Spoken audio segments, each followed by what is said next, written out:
intercepted at the goal line. A great read, and it's picked off.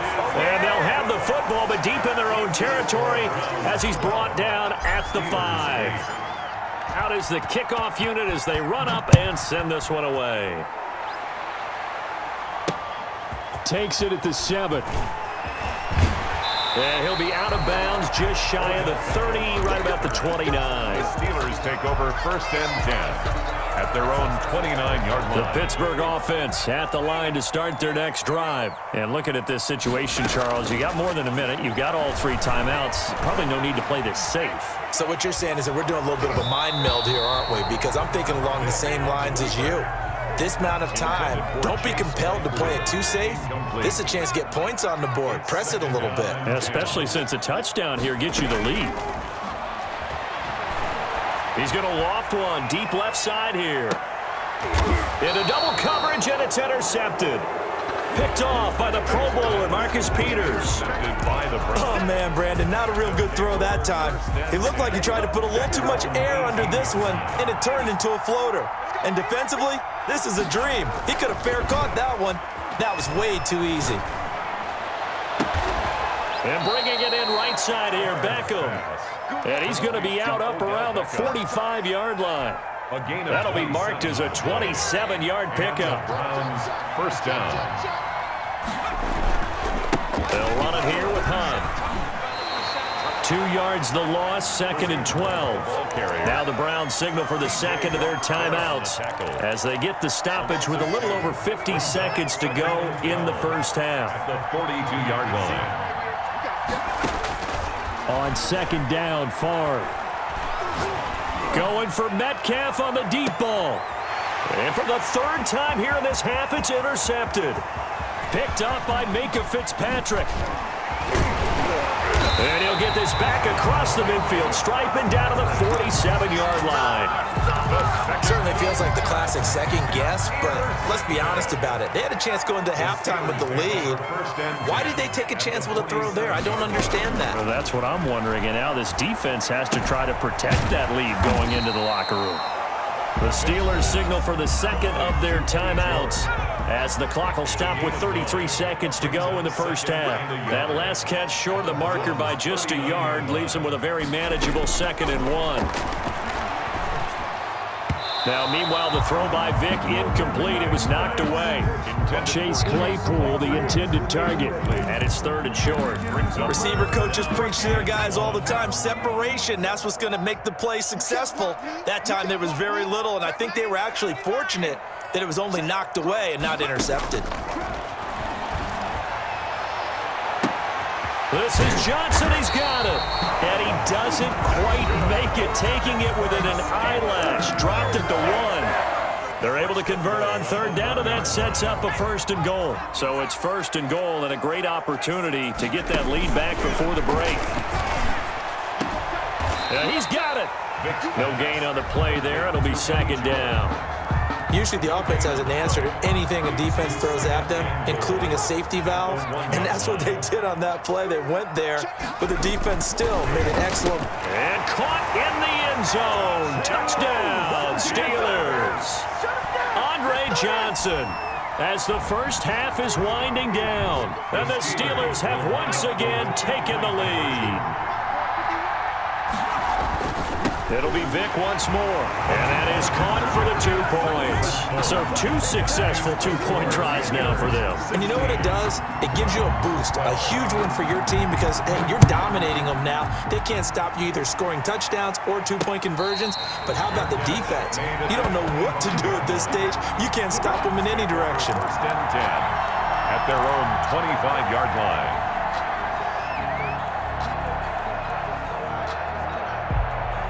The Browns drive about to get started. We're under 20 seconds to go in the half. I'm guessing the wise play here is be safe.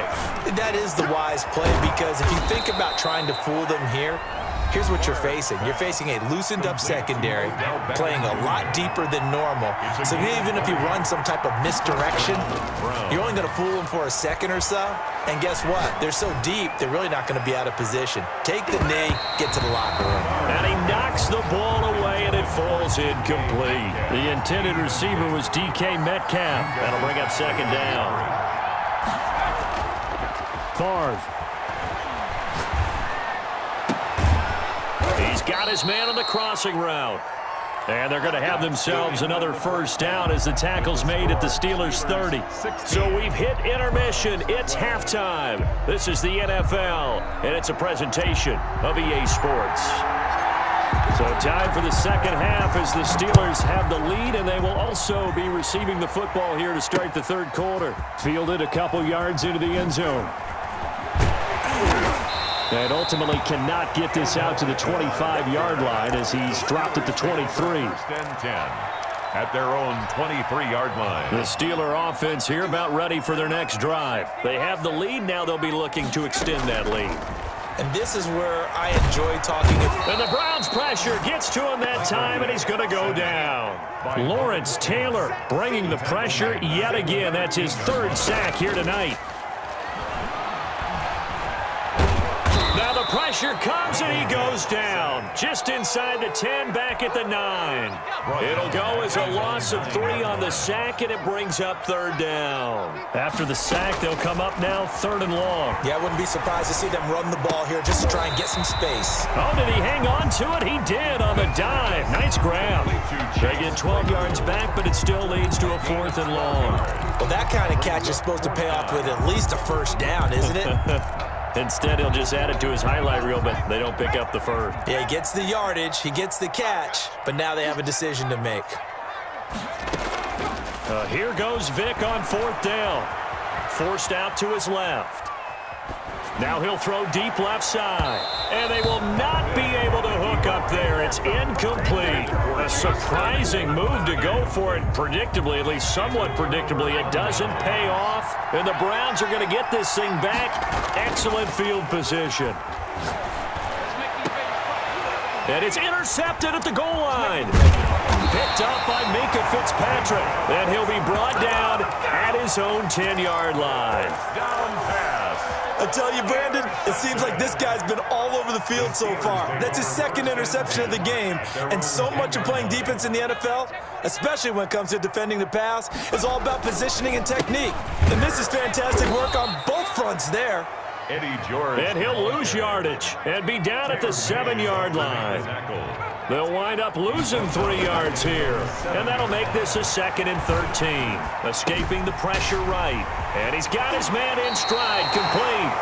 And he is out of bounds, able to get it across the 20-yard line. 15 yards on the play, first down.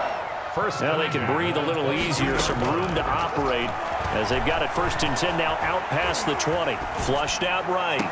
And I think that one might have been intercepted, but he will be ruled out of bounds. So this will go only as incomplete. Well, we got a second here, Charles. Let's play believer, non-believer. I'll give you a couple teams off to surprising starts. You tell me if you believe that they will continue that way. And let's start with the Browns at 4-1. Non-believer last year, believer to start this season, believer even after they got whacked in the opener by Baltimore. I think they'll contend for a playoff spot.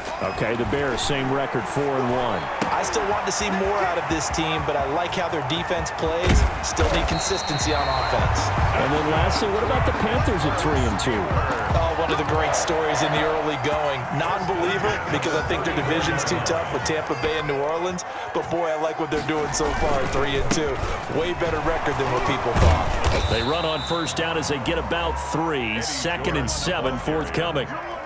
In the first half, he was held in check on the ground, but despite that lack of production, they still have the lead. Yeah, and they've got to feel fortunate about that. If they could actually get production from their lead horse, that would help open up this offense and widen this margin, too.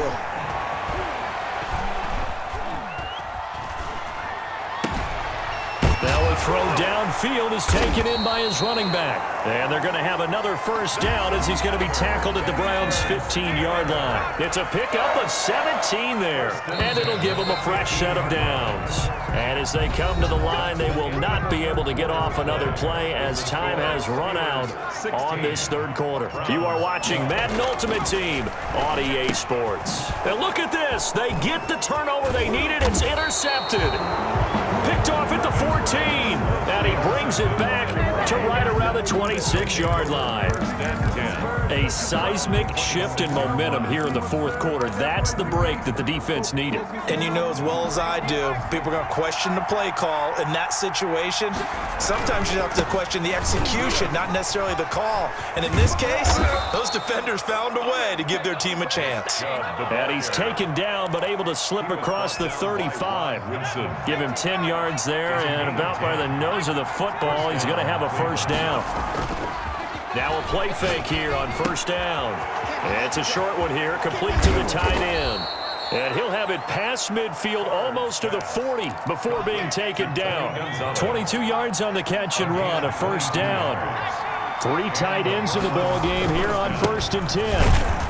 On first down, Chubb going to get forward for only about a couple. 2nd and 8 forthcoming. 2 yards on the pickup. It's 2nd and 8 at the 39-yard line. Favre on 2nd down. And it's hauled in by Austin Hooper. And they're going to have themselves another first down as the tackle's made at the Steelers' 29-yard line. 1st and 10, and they've got 3 tight ends out there. A jumbo package look. They run. Chubb. And he'll be brought down with the first down after a gain of about 11 as that takes us to the 2-minute warning. 11 more yards that go around, a first down as well. They run again on first down, Chubb. And he'll get him inside the 15 down to the 14-yard line. That'll be a pickup of 4 as they work with his 4-point fourth-quarter lead. They go with Chubb on 2nd down. And he'll get it here to the 10-yard line. Call it a gain of 5 there on the run, but they'll remain a yard or 2 short here with 3rd down coming up. They'll run for it. Here's Chubb. And they're going to mark him down short, maybe by about a yard, if that. He needed 2. He got 1, and that's going to leave him with 4th down and a yard. And, a crusher there as it's intercepted. Picked off inside the 10. And a great return as he takes us up just shy of the 45. Well, I don't think we'll have to look very hard to find our play of the game. That was an absolutely monstrous big play right there. Backs to the wall. The offense has it in the red zone, driving for the winning score, and he says, not on my watch. And that is one happy bunch on the sidelines. Now the Browns will use the first of their 3 timeouts as it comes with exactly a minute to go in the football game. Being chased out left. And that'll be incomplete. The flag was down, so they took a shot, thinking it's on the defense. Let's see. Chase Claypool, the intended target. Now they'll try to take advantage of that offsides call. Here's 1st and 5. Now whistles here before the snap, and it looks like one of the Steelers may have moved. So a loss of 5, and it'll be 2nd down. And the offensive penalty has us back where we started as they come up on a 1st and 10. Now the Browns signal for the 2nd of their timeouts as the clock shows 50 seconds to play here in quarter number 4. You'd have to think likely another running play coming here. 2nd and 11 to the right side and complete to Hurst. The Browns will quickly use their 3rd and final timeout as the clock stops here with 46 seconds left to play. On 3rd down, George. And he gets this only to the 41. Not near enough for the first. Give him a couple on the run as it brings up a 4th down. Here's Jamie Gillen now as he'll kick it away for the 2nd time.